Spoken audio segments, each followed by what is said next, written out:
नमस्कार। प्रवास साक्षी न्यूज नाटक और आप सभी का स्वागत है। समाजवादी पार्टी का मुगल शासकों के प्रति प्रेम अक्सर उमड़ता रहता है, जिसके चलते राजनीतिक विवाद भी खड़े हो जाते हैं। इसी क्रम में समाजवादी पार्टी की महाराष्ट्र इकाई के अध्यक्ष और मुंबई के मानखुर्द शिवाजी नगर निर्वाचन क्षेत्र के विधायक अबू आजमी ने औरंगजेब की जमकर प्रशंसा करते हुए कहा है कि उसके शासनकाल में भारत की सीमा अफगानिस्तान और बर्मा तक पहुंच गई थी।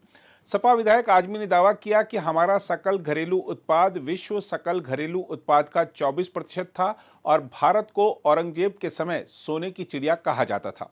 आजमी के इस बयान पर महाराष्ट्र में बड़ा सियासी विवाद खड़ा हो गया है। बीजेपी, एनसीपी और शिवसेना के नेताओं ने समाजवादी पार्टी के नेता और महाराष्ट्र के विधायक अबू आजमी के औरंगजेब वाले बयान के खिलाफ आज विधानसभा परिसर में प्रदर्शन किया।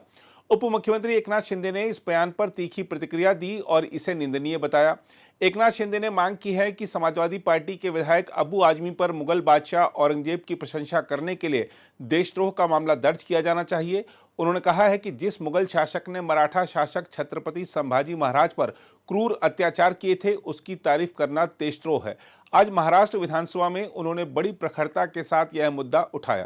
काल धर्मवीर छत्रपती संभाजी महाराजांच्या मारेकराचं म्हणजे तुम्हाला बोलायचं नाहीये, तुम्हाला बोलायचं नाही, मी बोलल्यावर बोला ना।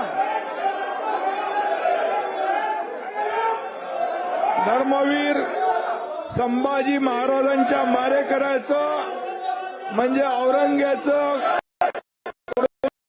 या ठिकाणी अबू आजमीने गायलं। खरं म्हणजे अबू आजमीचा निषेध करायला पाहिजे, अबू आजमीचा धिक्कार करतो। अबू आजमी या ठिकाणी धिक्कार करत असताना या ठिकाणी थांबा ना, आणि म्हणून अबू आजमीनी यापूर्वी देखील छत्रपती शिवाजी महाराजांच्या बद्दल अतिशय चुकीचं वक्तव्य केलं होतं आणि म्हणून त्यावेळेस देखील वारंवार अबू आजमी छत्रपती शिवाजी महाराज आणि संभाजी महाराजांचा जाणीवपूर्वक अपमान करतो। हा खरं म्हणजे छत्रपती संभाजी महाराजांनी देशासाठी बलिदान केलं, आपलं प्राणांचं बलिदान केलं, पण धर्म बदलला नाही। अशा संभाजी महाराजांचा, शिवाजी महाराजांचा अपमान करणं म्हणजे हा अबू आजमी देशद्रोही आहे, देशद्रोही आहे।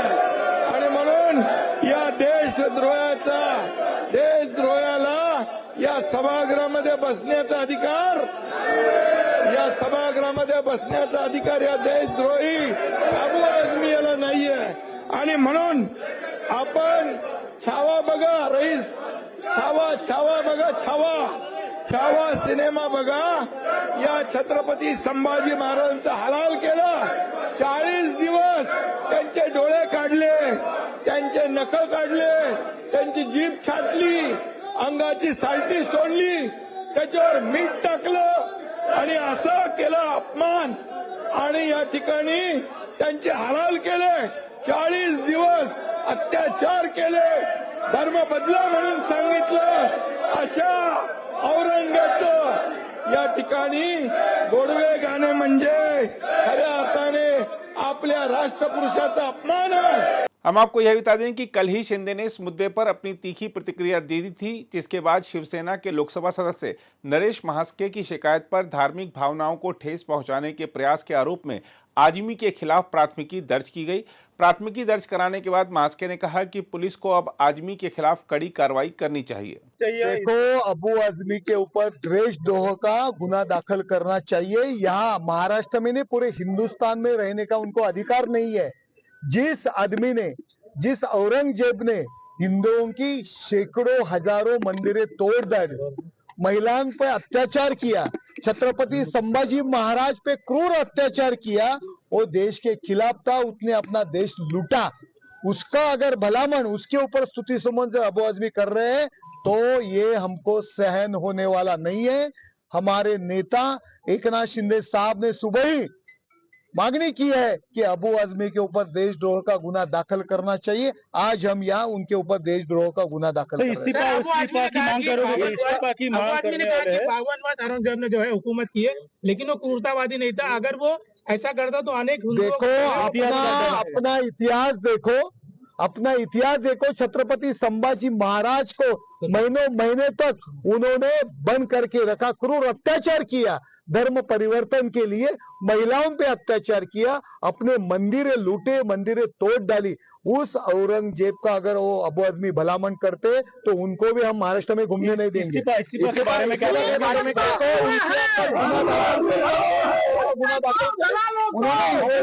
चाहिए। उधर अबू आजमी ने अपने बयान पर सफाई देते हुए कहा है कि उन्होंने किसी की भावना को ठेस नहीं पहुंचाई। नहीं, कार्रवाई कर दीजिए, कोई बात नहीं। अगर कानून से गलत है तो कर दीजिए, लेकिन मेरा कहना ये कि राजा लोग सत्ता और संपत्ति के लिए संघर्ष करते थे। उनका वो धर्म के नाम पे उनका कोई काम नहीं था कि धर्म हिंदू करो मुस्लिम करो। जिसने 52 साल तक हुकूमत किया हो, तो अगर जबरदस्ती हिंदुओं को मुसलमान बनाना चाहता हो तो भारतवर्ष में कितने हिंदू मुसलमान बन जाते।